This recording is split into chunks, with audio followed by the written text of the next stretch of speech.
അതൊക്കെ നമ്മുടെ പാർട്ടിയല്ലേ തീരുമാനിക്കും. പാർട്ടി തീരുമാനിക്കട്ടെ. 10 വർഷം ആയപ്പോഴത്തെ 5 വർഷം തന്നെ ആയപ്പോൾ തന്നെ ജനം ഇത് മാറണമെന്ന് ഉണ്ടായിരുന്നു. പാർട്ടിയാണ് നമുക്കെല്ലാം തന്നത്. അതുകൊണ്ട് നമ്മൾ ചെറുപ്പക്കാരെ വളർത്തിയെടുക്കുക, അവരെ മുന്നോട്ട് കൊണ്ടുപോവുക, അത് നാളെ പാർട്ടിക്ക് ആവശ്യമാണ്. ഇന്ത്യയിലെ എല്ലാ തലങ്ങളിലും കോൺഗ്രസ് പാർട്ടിയുടെ എല്ലാ തലങ്ങളിലും എനിക്ക് പ്രവർത്തിക്കാൻ അവസരം കിട്ടിയിട്ടുണ്ട്. നരസിംഹറാവു എന്നെ കണ്ടപ്പം അദ്ദേഹം എന്നോട് പറഞ്ഞു, അങ്ങനെ വേണ്ടി വന്നു എന്നാണ് അദ്ദേഹം പറഞ്ഞത്. 40% ഞങ്ങൾക്കും 44% LDFിനും. ഈ 4%മാണ് അവരെ സഹായിച്ചത്. BJPയുടെ ഈ 4%. അപ്പോൾ ജോൺ ചോദിച്ചത് ശരിയാണ്. ഇപ്പോൾ ഇല്ലേ? ഇപ്പം ഇല്ല. ഇപ്പോൾ ഉണ്ട്, പരസ്പരം ധാരണയുണ്ട്. പക്ഷേ അത് നടപ്പായില്ല. കാരണം അതിനേക്കാൾ വലിയ തോതിലുള്ള ആൻറ്റി ഇൻകംബൻസി അതിനെ കവർ ചെയ്യാം. 10 വർഷം ആയപ്പോഴത്തെ 5 വർഷം തന്നെ ആയപ്പോൾ തന്നെ ജനം ഇത് മാറണമെന്ന് ഉണ്ടായിരുന്നു. കോവിഡ് വന്നതിൻ്റെ പശ്ചാത്തലത്തിൽ പിന്നെ BJPയുടെ. അപ്പം ജനങ്ങൾ ഒരു മാറ്റം ആഗ്രഹിച്ച് നിൽക്കുകയാണ് കേരളത്തിൽ. 10 വർഷം ഈ ഭരണം എങ്ങനെയെങ്കിലും മാറും, ഇത് മാറിയേ മതിയാവും, ഇത് മാറണം എന്നുള്ള ചിന്ത ജനങ്ങളിലുണ്ട്. CPM പ്രവർത്തകർക്കുമുണ്ട്. ഇങ്ങനെ പോയാൽ ഇനി നമ്മുടെ പാർട്ടി ഉണ്ടാകുമോ, അതുകൊണ്ട് ഇനിയും വേണ്ട, ഇനി പ്രതിപക്ഷത്തിരിക്കണം എന്ന് ചിന്തിക്കുന്ന ധാരാളം കമ്മ്യൂണിസ്റ്റുകാരുണ്ട്. ഞാൻ ഈ തെരഞ്ഞെടുപ്പ് എൻ്റെ മണ്ഡലത്തിലൊക്കെ പോയപ്പോൾ ഇത്തവണ ഞങ്ങൾ സാറിന് വോട്ട്, വളരെ ശക്തരായ കമ്മ്യൂണിസ്റ്റുകാർ പോലും ഇത്തവണ സാറിന് വോട്ട് ചെയ്യും. ഞാനിപ്പോൾ 6ാം തവണയാണ് നിൽക്കുന്ന അരിപ്പാട്. എനിക്ക് എല്ലാ വീടും അറിയാവുന്നു. അപ്പോൾ കഴിഞ്ഞ തവണത്തേക്കാൾ ഭൂരിപക്ഷം കൂടുന്നുള്ള കാര്യത്തിൽ എന്നാണ് എൻ്റെ വിശ്വാസം. അപ്പം അങ്ങനെ ഒരു അതിഭയങ്കരമായ ഒരു മാറ്റം ജനങ്ങൾ ആഗ്രഹിക്കുന്നത് കൊണ്ട് ഇവർ തമ്മിലുള്ള ധാരണ പോലും ഇവിടെ അതിജീവിക്കും. അതാണ്. ഈ താങ്കൾ എന്തായാലും ആ സാഹചര്യത്തിൽ അർഹമായൊരു മുഖ്യമന്ത്രി സ്ഥാനം നഷ്ടപ്പെട്ടു. താങ്കൾ വളരെ അച്ചടക്കമുള്ള ഒരു കോൺഗ്രസ് പ്രവർത്തകനാണ്. എപ്പോഴും ഹൈക്കമാൻഡിനോടും പാർട്ടിയോടും വിധേയത്വം പുലർത്തുന്നൊരു വ്യക്തിയാണ്. അതുകൊണ്ട് തന്നെ വളരെയേറെ അഭ്യൂഹങ്ങളൊക്കെ ഉണ്ടായിരുന്ന സമയത്തുമൊക്കെ പാർട്ടിയിൽ ഉറച്ചു നിന്ന ഒരു വ്യക്തിയാണ്. പക്ഷേ എപ്പോഴെങ്കിലും പാർട്ടിയിൽ തഴയപ്പെട്ടു എന്നുള്ളൊരു ഫീലിംഗ് ഉണ്ടായിട്ടുണ്ടോ? ഉദാഹരണത്തിന് താങ്കളുടെ ജൂനിയറായിട്ടുള്ള താങ്കൾ പിന്നെ ശിഷ്യന്മാരായി വളർത്തിക്കൊണ്ടുവന്ന പലരും താങ്കളെക്കാൾ ഉയർന്ന പദവികളിലേക്ക് പോകുന്ന ഒരു സാഹചര്യം, അതിനെ താങ്കൾ വളരെ ക്ഷമയോടെയും നിസ്സംഗതയോടെയും കണ്ടുനിന്നു. നിസ്സംഗതയോടെയാണെന്ന് എനിക്കറിയില്ല, ക്ഷമയോടെ കണ്ടുനിന്നു. അങ്ങനെ ഒരു വിധം ഉണ്ടാവും. അർഹമായിട്ടുള്ളത് നിഷേധിക്കപ്പെട്ടു, അർഹമായ പല പദവികളും ലഭിച്ചില്ല എന്നുള്ളൊരു വിഷമമുണ്ടോ? അത് പലപ്പോഴും ഞാൻ രാഷ്ട്രീയത്തിൽ എനിക്ക് ധാരാളം പോസ്റ്റുകൾ കിട്ടിയിട്ടുള്ളതാണ്, പദവികൾ കിട്ടിയിട്ടുണ്ട്. പാർട്ടി എന്നെ പലപ്പോഴും വലിയ നിലയിൽ സഹായിച്ചിട്ടുണ്ട്. പക്ഷെ ചില സന്ദർഭങ്ങളിൽ എനിക്ക് വേദന ഉണ്ടാക്കുന്ന സംഭവങ്ങൾ ഉണ്ടായിട്ടുണ്ട്. ഏറ്റവും പ്രധാനപ്പെട്ട, ഞാൻ യൂത്ത് കോൺഗ്രസിന് ഓൾ ഇന്ത്യ പ്രസിഡൻ്റ് ആയിരിക്കുമ്പോൾ അന്ന് മമതാ ബാനർജി എൻ്റെ സ്റ്റേറ്റ് പ്രസിഡൻ്റാണ്. അന്ന് ഞാനും പാർലമെൻറ്റിൽ ജയിച്ചു വന്നു, മമതയും ജയിച്ചു വന്നു, ഞങ്ങളെല്ലാം ജയിച്ചു വന്നു. അന്ന് എനിക്ക് ഇൻഫർമേഷൻ ഉണ്ടായിരുന്നു, നിർദ്ദേശം ഉണ്ടായിരുന്നു, ഞാനാണ് സെയർ ചെയ്യാൻ പോകുന്നത് യൂത്ത് ആൻഡ് സ്പോർട്സ് മിനിസ്റ്ററായി. ശരി. പക്ഷേ കേരളത്തിനുള്ള സമ്മർദ്ദം കാരണം അന്ന് കൃഷ്ണകുമാറായി എന്നെ മാറ്റത്. അതെനിക്കൊരു വിഷമം ഉണ്ടാക്കിയില്ല. പക്ഷേ ഞാൻ ആരോടും പറയാൻ പോയില്ല, ഞാൻ ആരോടും ചോദിക്കാനും പോയില്ല. നരസിംഹറാവു എന്നെ കണ്ടപ്പം അദ്ദേഹം എന്നോട് പറഞ്ഞു, അങ്ങനെ വേണ്ടി വന്നു എന്നാണ് അദ്ദേഹം പറഞ്ഞത്. ചുരുക്കം വാക്കുകളെ അദ്ദേഹം സംസാരിക്കത്തുള്ളൂ. ഞാൻ മരിച്ചോക്കെ, ഞാൻ അതിനൊരിതും പറയാൻ പോയില്ല. അതുപോലെ തന്നെ കഴിഞ്ഞ ഉമ്മൻചാണ്ടി ഗവൺമെൻറ് ഞാൻ മന്ത്രിയാകാതിരുന്ന സംഭവം, അതിൻ്റെ കാരണങ്ങളിലേക്ക് ഇപ്പോൾ ഞാൻ പോകുന്നില്ല, അത് ഏതെങ്കിലും ഒരു കാലഘട്ടം. പക്ഷേ എന്നാലും ആ ഗവൺമെൻറ് ഞാൻ ഫുൾ പിന്തുണ കൊടുത്ത ഒരാളാണ്. തീർച്ചയായും ഒരു അപശബ്ദം പോലും ഉണ്ടായിട്ടില്ല. പ്രസിഡന്റായിട്ടിരുന്ന 10 വർഷം. അതെ, 9 വർഷം. ഞാൻ മാറി എൻ്റെ സ്ഥാനത്ത് മറ്റു പലരും ആയിരുന്നെങ്കിൽ ഇങ്ങനെയായിരുന്നില്ല പെരുമാറുന്നത്. പക്ഷേ ഞാൻ പ്രവർത്തിക്കുന്ന പാർട്ടി, നമ്മളാണ് ഈ പാർട്ടിയാണ് നമുക്കെല്ലാം തന്നത്. അതുകൊണ്ട് എനിക്ക് ഉത്തരവാദിത്വം വളരെ വലുത് പാർട്ടിയോടുണ്ട് എന്നുള്ള ചിന്തയാണ് എപ്പോഴും എനിക്കുള്ളത്. ഇന്ത്യയിലെ എല്ലാ തലങ്ങളിലും കോൺഗ്രസ് പാർട്ടിയുടെ എല്ലാ തലങ്ങളിലും എനിക്ക് പ്രവർത്തിക്കാൻ അവസരം കിട്ടിയിട്ടുണ്ട്. ഇന്ത്യയിൽ ധാരാളം നേതാക്കന്മാരെ പ്രൊമോട്ട് ചെയ്യാനുള്ള അവസരം എനിക്ക് കിട്ടി. എനിക്ക് വലിയ സന്തോഷം. മമതാ ബാനർജി, ആന്ധ്രയിലെ മുഖ്യമന്ത്രി, YSRന് ശേഷമുള്ള കിരൺ കുമാർ റെഡ്ഡി എൻ്റെ സെക്രട്ടറി ആയിരുന്നു, സ്റ്റേറ്റ് സെക്രട്ടറി ആയിരുന്നു. അശോക് ചവാൻ എൻ്റെ സ്റ്റേറ്റ് വൈസ് പ്രസിഡന്റ്. ഇതൊക്കെ ഞാനാണ് അവരെ അപ്പോയിൻ്റ് ചെയ്തിട്ടുള്ളത്. DK ശിവകുമാർ. ഞാനാണ് NSU കൊണ്ടുവന്ന് യൂത്ത് കോൺഗ്രസ്സിൽ കൊണ്ടുവന്ന് ഇങ്ങോട്ട് കൊണ്ടുവന്നു. അതുപോലെ തന്നെ ഭൂപേഷ് ബേക്കർ എൻ്റെ ജില്ലാ പ്രസിഡന്റ്. അപ്പം ഛത്തീസ്ഗഡ് എനിക്ക് വലിയ സന്തോഷമാണ്. അല്ല, അങ്ങനെ ദേശീയ അതോടൊപ്പം തലത്തിലെ തന്നെ ഇത്രയും വലിയ പദവിയിലിരുന്ന അത് വിട്ടിട്ട് സംസ്ഥാന രാഷ്ട്രീയത്തിലേക്ക് വന്നത് ഒരു മണ്ടത്തരമായെന്ന് എപ്പോഴും അല്ല, തോന്നി. ഞാനിതൊന്ന് പറഞ്ഞു കഴിഞ്ഞു. അപ്പം എനിക്കതിലൊക്കെ സന്തോഷവും. ഇപ്പം തന്നെ KC വേണുഗോപാൽ, VD സതീശ്, അവരൊക്കെ ഞങ്ങളുടെ ഞാനും കാർത്തികേയനും കൂടി വളർത്തിക്കൊണ്ടുവന്ന നേതാക്കളാണ്. അവരൊക്കെ എനിക്കറിയാവുന്നൊരു കാര്യം, അറിയാമല്ലോ. അല്ല, KC വേണുഗോപാൽ ഒരു ഘട്ടത്തിൽ ഇവിടെ യൂത്ത് കോൺഗ്രസ് പ്രസിഡന്റ് ആയിരുന്ന സമയത്ത് അദ്ദേഹത്തിൻ്റെ പ്രസിഡന്റ് സ്ഥാനം നഷ്ടപ്പെടുന്ന ഘട്ടത്തിൽ താങ്കൾ ഇടപെട്ടതും അദ്ദേഹത്തെ തുടർന്ന് പോകാൻ സമ്മതിച്ചുപോയ സാഹചര്യം ഞാനിപ്പോൾ ഓർക്കുന്നുണ്ട്. താങ്കളത് ഇപ്പം പരസ്യമായി പറയുമെന്ന് എനിക്കറിയില്ല. അങ്ങനെയൊക്കെ അവർ സഹായിച്ചിട്ടുള്ള വ്യക്തിയാണ്. പക്ഷേ ആ KC വേണുഗോപാലിൽ നിന്ന് താങ്കൾ ഇപ്പോൾ താങ്കൾക്ക് അറിയിക്കുന്ന ഒരു പദവി തരും എന്ന് പ്രതീക്ഷിക്കുന്നുണ്ടോ? ഞാനത് പറഞ്ഞിട്ട് അപ്പം അതൊക്കെ എനിക്ക് സന്തോഷത്തോടെ ഞാൻ കാണും, നിസ്സംഗനായിട്ടല്ല, ഞാൻ സന്തോഷത്തോടെ. നമ്മൾ വളർത്തിക്കൊണ്ടുവന്ന ആളുകൾ, ഇന്ന് കാർത്തികേയനില്ല, ഞാൻ മാത്രമേ ഉള്ളൂ. നമ്മൾ വളർത്തിക്കൊണ്ടുവന്ന ആളുകൾ ഉന്നത സ്ഥാനങ്ങളിൽ വരുമ്പോൾ നമുക്ക് എനിക്ക് കേരളത്തിൽ മാത്രം, ഇന്ത്യയിലൊട്ടാകെ ഏത് സംസ്ഥാനത്ത് ചെന്നാലും 10 പേരെ എൻ്റെ അടുത്ത് കൂടി വരും. എന്താ? അവരോടുള്ള സ്നേഹമാണ്. ആ കാലഘട്ടത്തിൽ ഞാൻ പ്രൊമോട്ട് ചെയ്തതുകൊണ്ട് MP മാർ, ഇപ്പോൾ BJP ഇരിക്കുന്ന നല്ല ശതമാനം MP മാർ പണ്ട് കോൺഗ്രസ്സിൽ പ്രവർത്തിച്ചത് അവർ ഓടി വരും പാർലമെൻറ്റിൽ ചെന്ന്. അപ്പോൾ അതൊരു വലിയ സന്തോഷമാണ്. കേരളത്തിൽ ഒരു വലിയ ചെറുപ്പക്കാരുടെ നിരയെ വളർത്തിയെടുത്തിട്ടുണ്ട്. അതിലൊക്കെ എൻ്റേതായ വലിയ പങ്ക് ഞാനും നിറവേറ്റിയിട്ടുണ്ട്. അപ്പോൾ ഇങ്ങനെ ആ സ്ഥാനങ്ങളിലേക്കൊക്കെ അവർ വരുമ്പോൾ നമ്മളെ അസൂയയോടെ അല്ല അവരെ കാണുന്നത്, സന്തോഷത്തോടെയാണ്.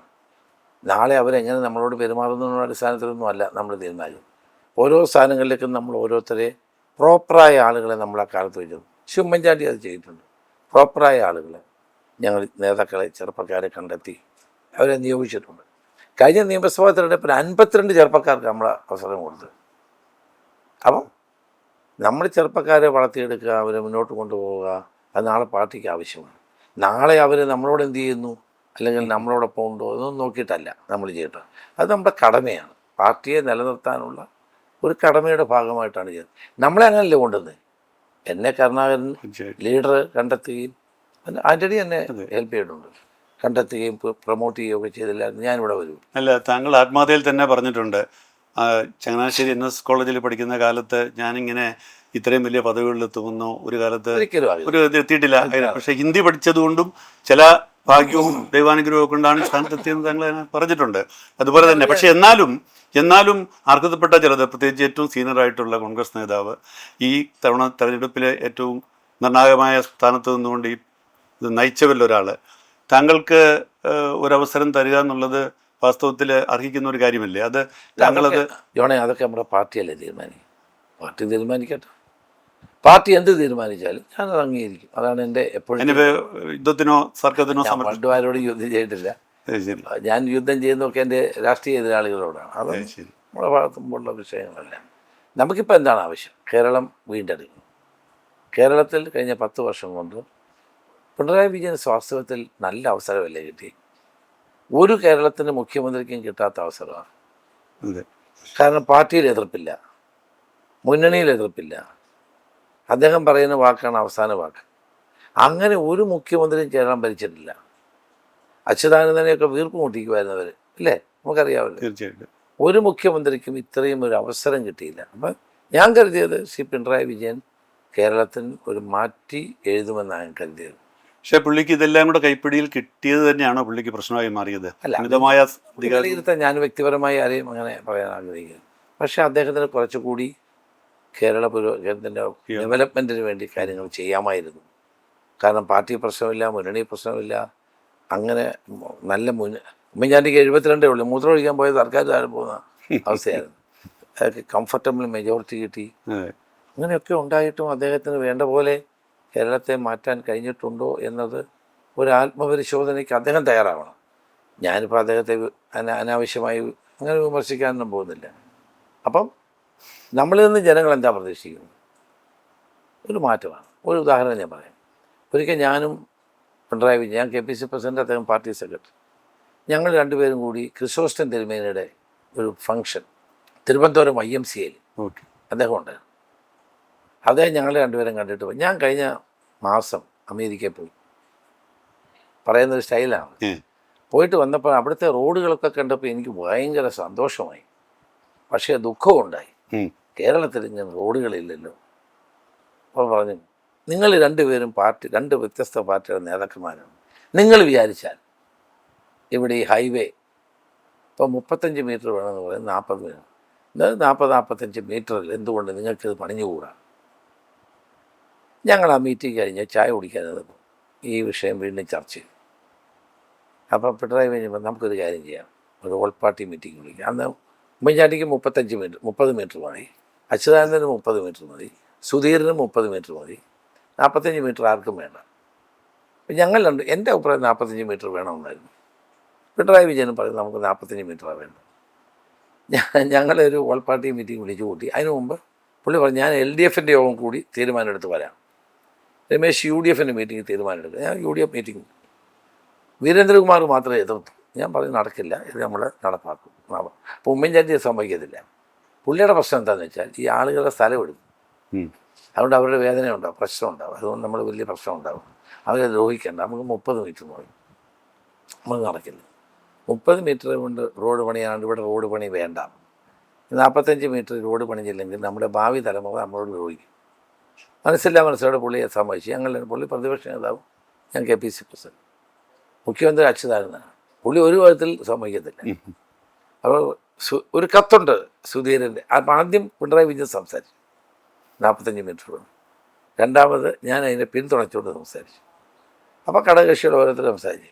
അപ്പം അച്ഛനെന്ന് പറയാം, ഒരു കത്തുണ്ട്, അത് ഞാൻ വായിക്കട്ടെ. അപ്പോൾ പിണറായി ചോദിച്ചാൽ സാറിന് ഞാനും പോകാറില്ല, പിണറായിയും പോകാറില്ല, KPC പ്രസിഡൻ്റ് പ്രതിപക്ഷ നേതാവ് മറ്റേ പാർട്ടി സെക്രട്ടറി ഒന്നും വരാറില്ല. ഇതിനു വേണ്ടി ഞങ്ങൾ ഓർഗനൈസ് ചെയ്ത് വന്നതാണ്. അത് VM സുധീരൻ്റെ കത്താണ്. അപ്പം പിണറായി പറഞ്ഞു, KPCC പ്രസിഡൻ്റ് അവരുടെ അഭിപ്രായം പറഞ്ഞു, ഇനി മറ്റുള്ളവരുടെ കത്തൊന്നും ഇവിടെ വായിക്കേണ്ട ആവശ്യമില്ല. പുള്ളി അങ്ങ് പറഞ്ഞു, പുള്ളി അങ്ങ് നിർത്തി. വീണ്ടും പുള്ളി വായിച്ചു കത്ത്. ആദ്യം നിർത്തിയെങ്കിലും വീണ്ടും വായിച്ചു. നമ്മളാരും അംഗീകരിച്ചില്ല. ജോണെ, അന്ന് ഞങ്ങൾ രണ്ടും കൂടെ എടുത്തൊരു തീരുമാനമാണ് 45 മീറ്റർ. അറിയാൻ വയ്യാത്തൊരു കാര്യമാണല്ലോ. ഞാൻ അസംബ്ലിയിലൊക്കെ പ്രസംഗിച്ചു. 45 മീറ്റർ റോഡ് വന്ന് അങ്ങനെയാണ്. ഇല്ലായിരുന്നു 30 മീറ്റർ കിടന്നേനെ വരും തലമുറ നമ്മളെ ശപിച്ചേനെ. അപ്പോൾ നമ്മൾ പറഞ്ഞു, നിങ്ങൾ പൈസ റോഡ് പോകുമ്പോൾ പൈസ കൊടുക്കുക എല്ലാവർക്കും.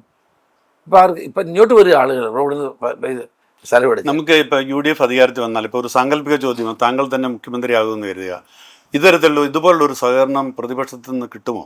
അല്ല, അന്ന് ഞങ്ങൾ പ്രതിപക്ഷത്തായിരുന്നു ഞങ്ങൾ. അതെ, അല്ല ഞാൻ പറഞ്ഞത് CPM നിന്ന് ഞാൻ പറഞ്ഞത് കാലം മാറുകയാണ്, ചെറുപ്പക്കാരുടെ ചിന്തകളും പ്രവർത്തനങ്ങളും ഒക്കെ മാറുകയാണ്.